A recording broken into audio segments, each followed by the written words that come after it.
We're going live.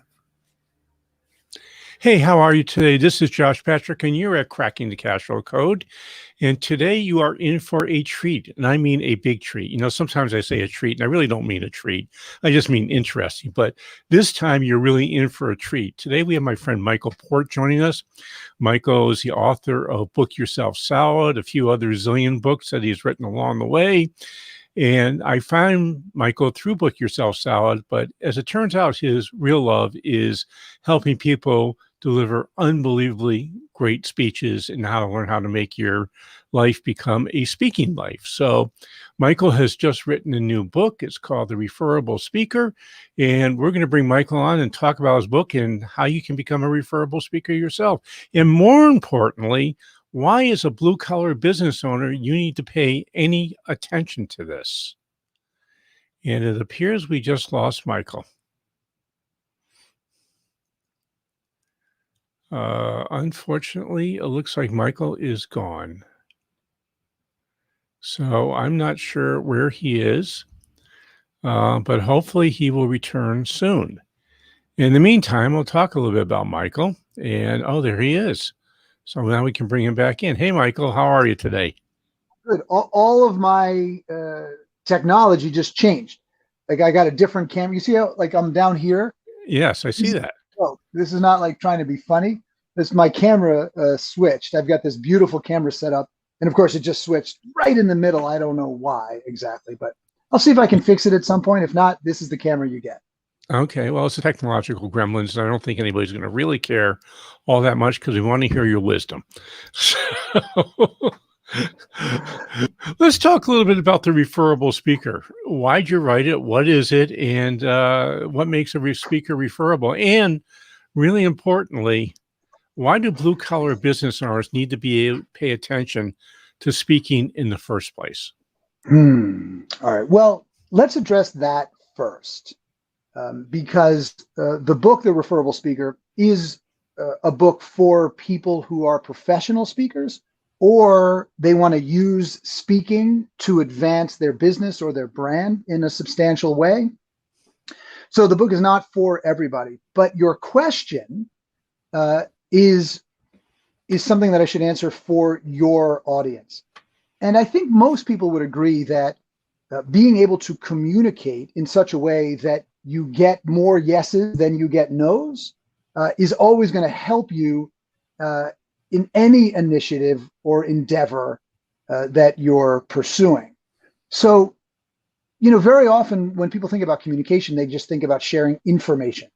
Well, let me just get this information across. If they have the right information, then I'll get the outcome that I'm looking for. But the fact of the matter is, most people don't change their minds or change their behavior just because they got the right information.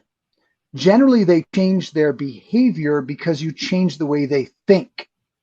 But in order to change the way they think, first, you need to change the way they feel.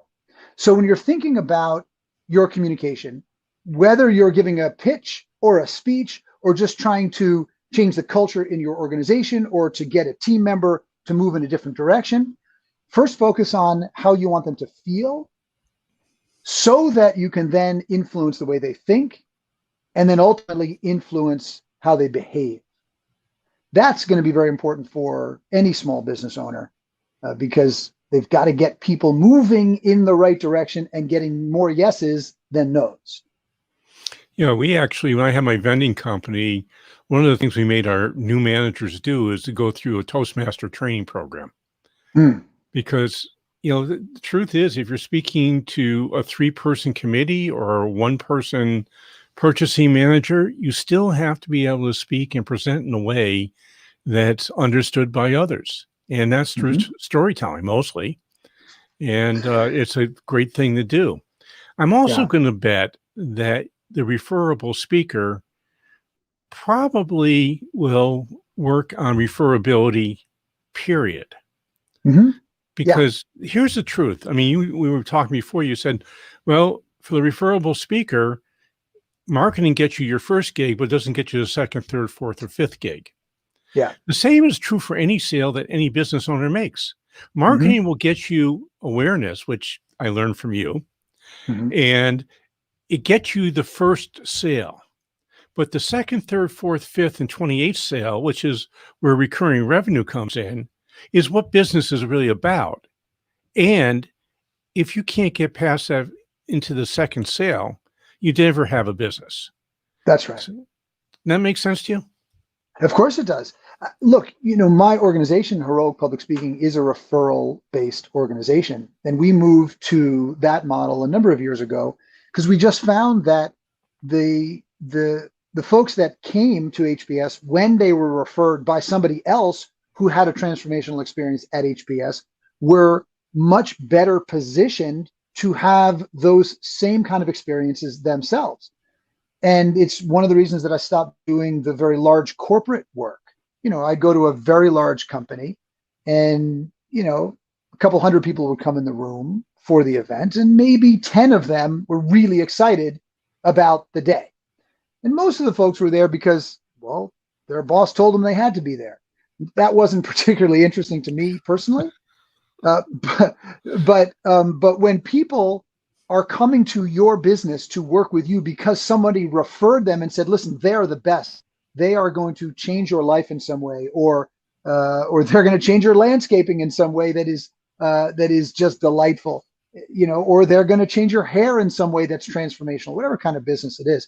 You always go into that business trusting them more than you would otherwise. And trust is such an important component to earning repeat business and producing an experience that is meaningful for the person, on the consuming end of that experience. And so, yeah, we really do in this book outline exactly what makes a product, in this case, a speech, referable, because you can actually produce a great product that's not super referable, or you can produce a great speech that's not referable. A referable speech and a referable product are not necessarily exactly the same thing. There are certain elements that exist in a referable speech. We uncovered this over a 2-year research period, and we codified what those factors are in the book. But I would say for people who have small businesses is to look at which factors in their product or service make it more referable. So, for example, is there an element of the product or service that you deliver that people can easily talk about and or share with other people? For example, in a speech, having a contextual model, a visual model that illustrates your big idea. So, for example, Simon Sinek has a book called Start With Why. It's what made him famous. And he has one contextual model that he uses anytime he teaches that concept.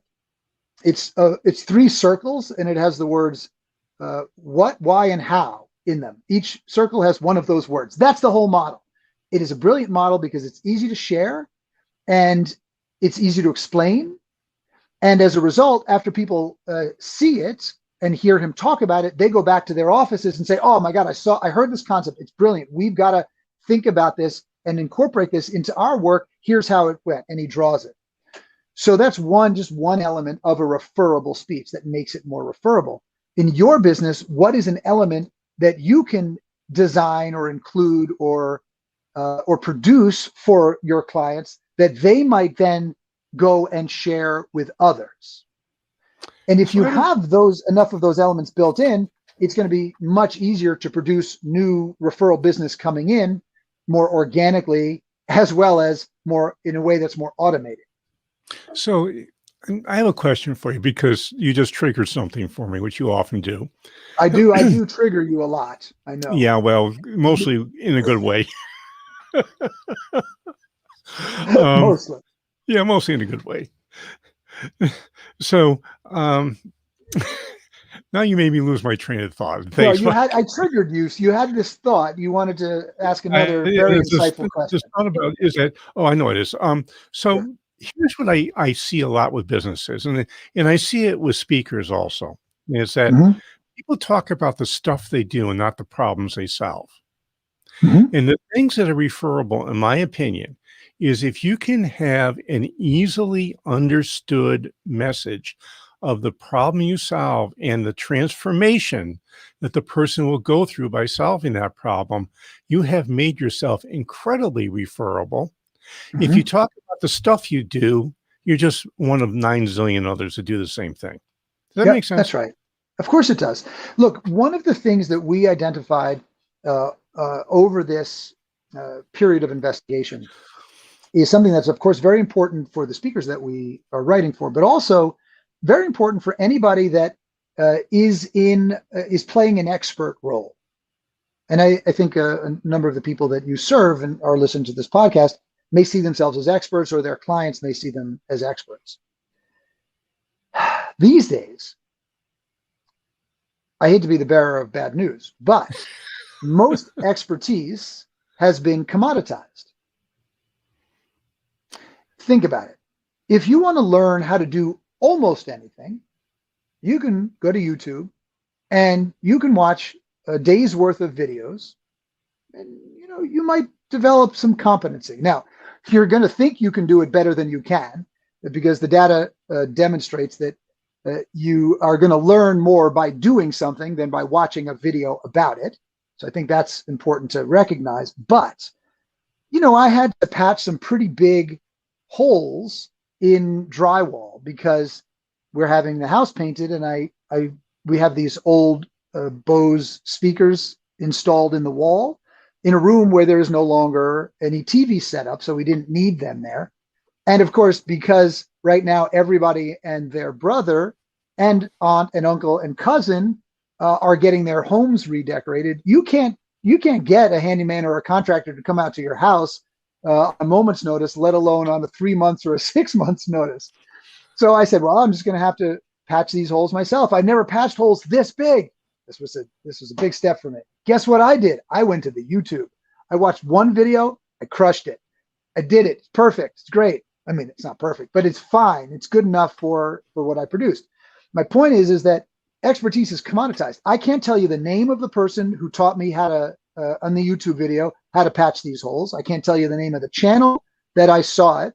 I can vaguely tell you that he was a middle-aged white guy, but that's not really going to narrow it down too much. So that's it. I'm never probably going to interact with this person again, because what he did was very helpful, but it didn't change my thinking in any way. It didn't have a transformational effect on me. So one of the things that we're encouraging folks to do is to consider moving out of Expertville and into Visionary Town. Because in expertise, it's crowded. In Expertville, it's crowded with lots of people with 6 secrets. And as soon as they've got their six secrets out there, someone comes along and says, "Oh, I got 7. I got 7 secrets." Then someone else says, "Oh, no, I can do it better. It's not more, it's 5 secrets." And now you're all competing with each other, in Expertville. But in Visionary Town, the grass is greener. You sit sipping lattes in very airy and comfortable cafes.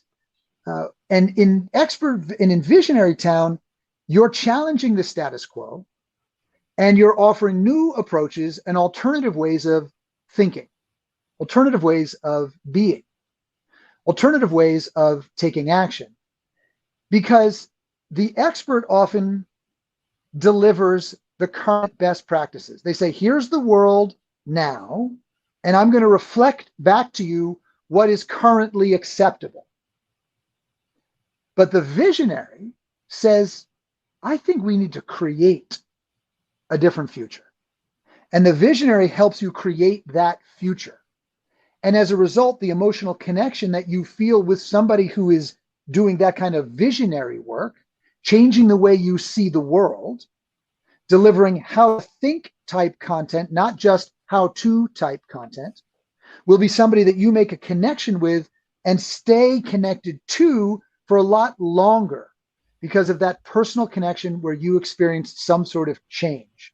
And so if you're sitting squarely in Expertville, ask yourself if you've been commoditized, and then start an investigation that might move you out of Expertville into Visionary Town by asking a question that Google cannot answer.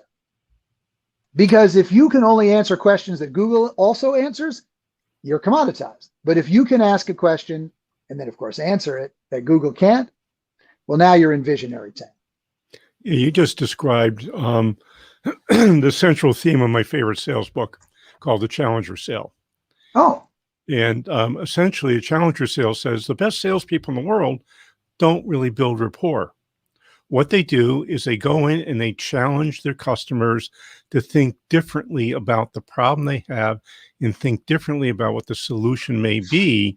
Nice. And they have a solution for it. Right. So you can't exactly just right. challenge. You have to also have a solution, or you're going to leave your audience or your customers really frustrated and out in the cold. That's right. You know, you're the best anybody... the best marketing book I've ever read, which is Book Yourself Solid. And in there, we talk about building awareness. Mm-hmm. So marketing is about building awareness. Sales is about building customers. Referring is about building customers and awareness, but it's really more about building customers. It's really more of a Correct. sales process than Correct. a marketing process. I agree. At least for what I said. And the truth is, the more we challenge people to think differently, we actually put ourselves in a different room than everybody else. Mm-hmm. If I'm just coming and saying, well, here's best practices, you know, I've done 315 podcast episodes right now. And I can tell you that people who are good at what they do, we all have basically the same solutions that we bring to the party. That's expertism. Visionary world is thinking differently. For example, we talk about the two sides of a business. We talk about the economic side and we talk about the personal side. I don't know anybody in the advice business doing that. I'm sure there is somebody, I just don't know who they are. And you've done that with speaking, with doing, you know, public speaking, is that you've moved people out of the world of, well, here's how you give a great talk. Now here's how you build a great business giving talks, which is a different world to live in. You know, you get a premium price, and the reason you get a premium price is because you do things in a very, very different manner than the other 19 zillion people teaching you how to do platform speeches. Yeah. And, you know, there's a certain amount of risk, of course, associated with it, because you do need to be able to legitimately and credibly challenge the status quo and offer a new approach.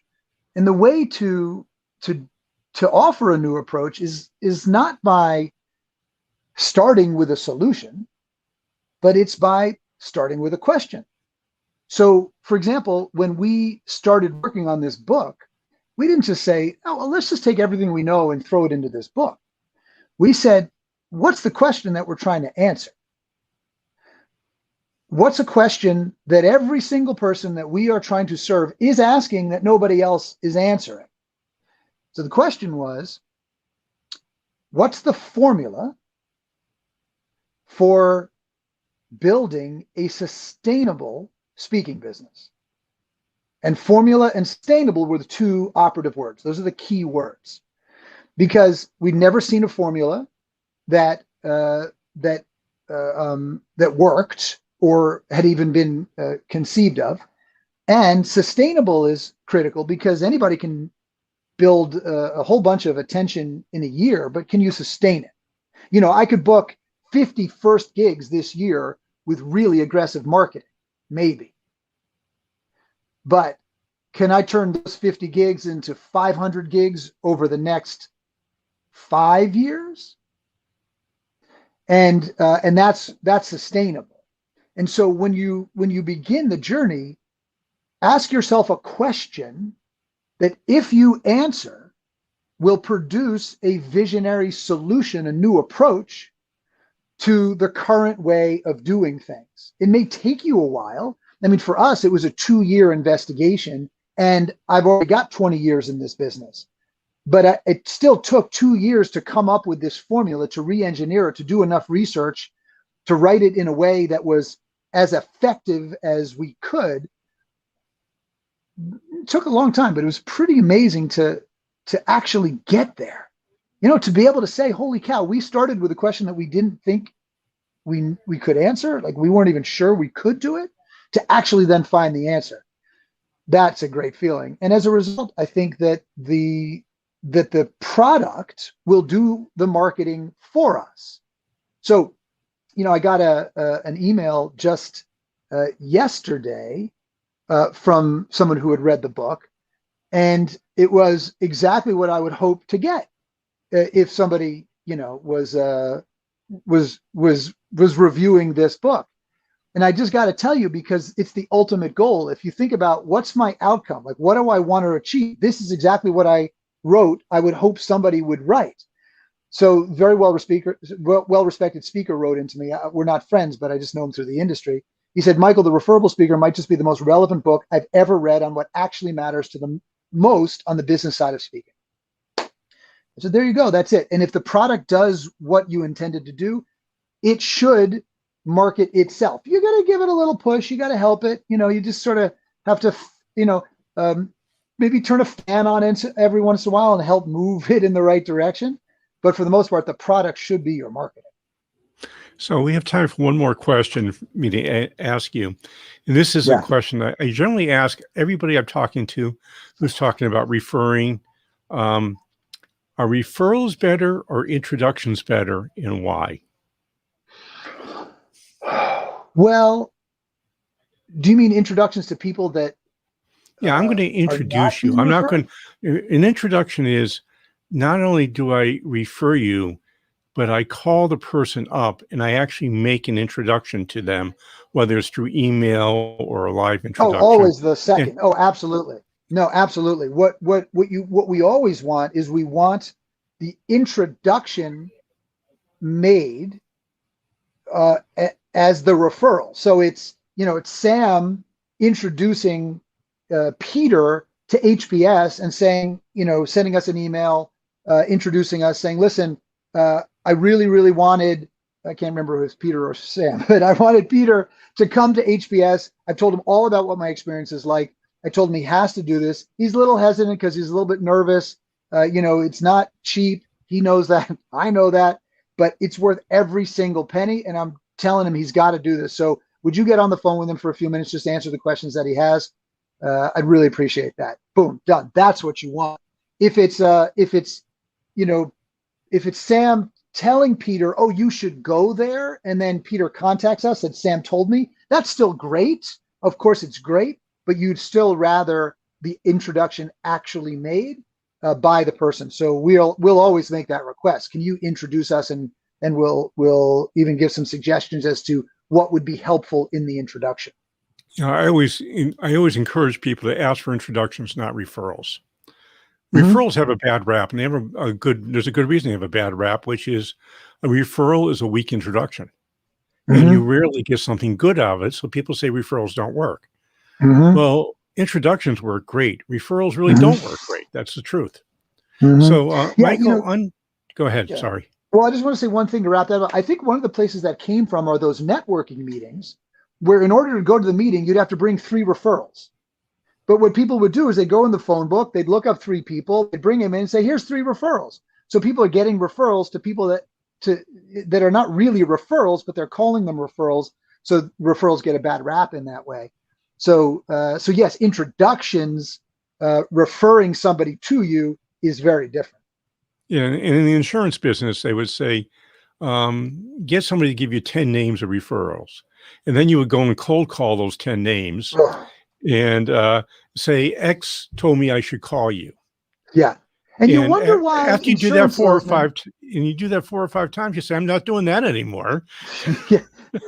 Well, you wonder why the insurance salesmen get a bad rap. Well, the training is from 1957. So yeah, of course.